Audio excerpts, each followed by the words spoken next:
Sacred Dream of Reality is a story about what it is to be in a sweat lodge. Um,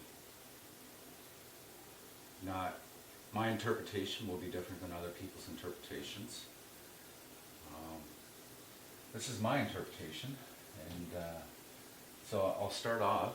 I'm going to use a feather to point because I just can't find myself to use a pencil or something to point with. So here we have the turtle, which represents the Michilimackinac, or Turtle Island, which is, if you look at North America, and actually you'll see that it is shaped like a turtle. You have Florida, which is one of the legs, and Los Lobos down in California is the other leg, and then the tail would be in Mexico, the Gulf Stream tail, and the leg would be up in Alaska, and the front leg and the other leg will be up in Newfoundland, and the head is up in the Baffin Islands. So it's interesting that it would be in that similar shape of the turtle. So this is always remembering our sacred Earth Mother, which is Turtle Island, and I could get into the story of the turtle and how the otter or the muskrat brought the earth up and put it on top of the turtle. That's another story. Maybe that's another work of art. So anyhow, the turtle representing the Earth Mother, the buffalo skull representing the closeness to the Creator. The Creator created such a great animal that that the native people made tools from it.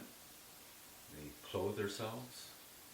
They were able to make their homes out of the animal, the sacred buffalo. And so that's, the native people would think, why would the Creator create such a great animal?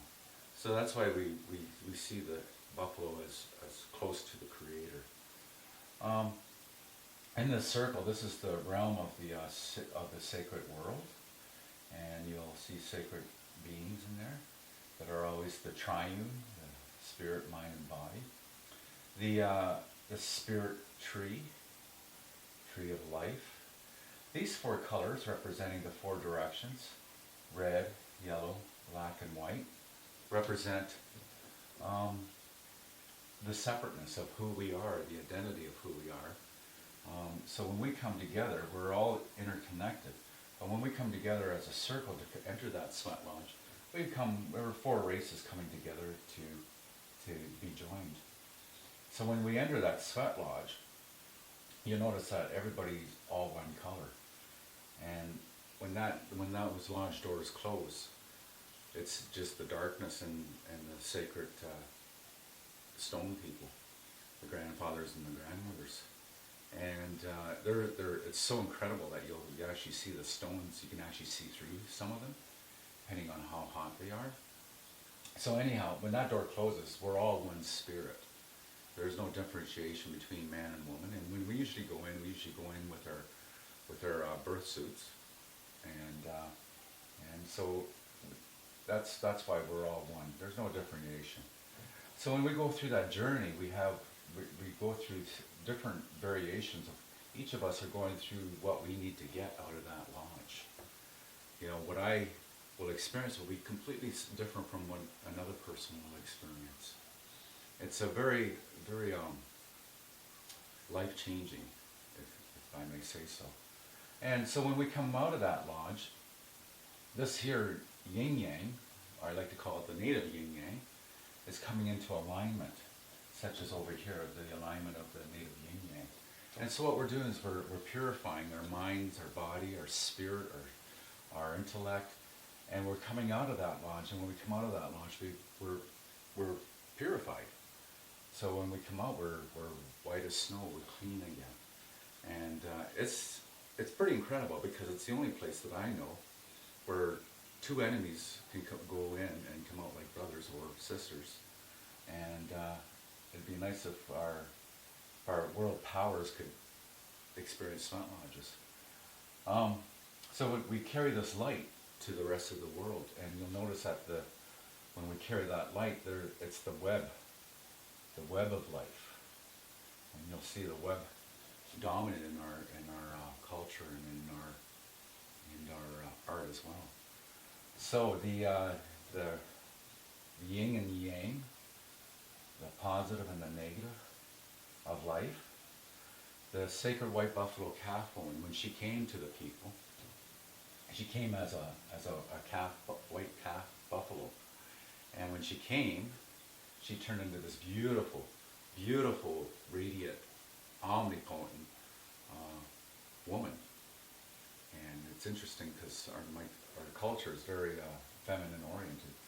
And she came with us with this bundle, and with this bundle she had 7 sacred teachings to give to the people. And so that's what that represents, is the sacred teachers and the pagan, or the Chinapa, depending on where you're from. So the sacred pipe, and the pipe has its own teachings as well, and has very in depth, which is another day.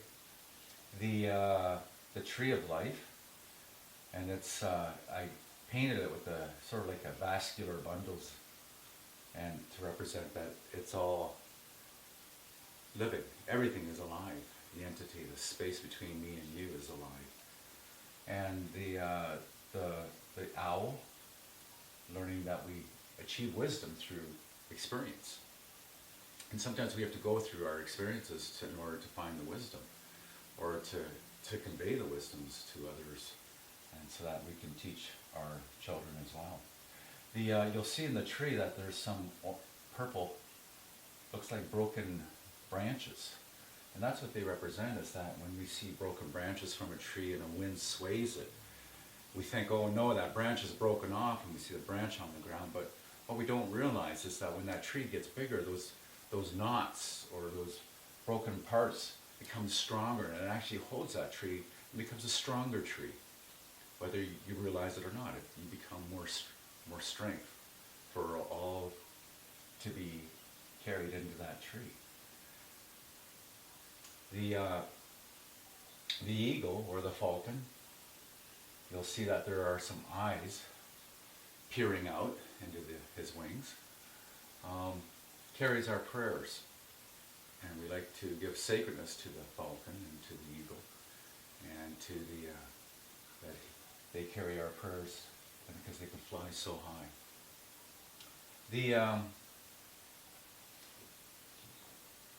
Well, I think that's it.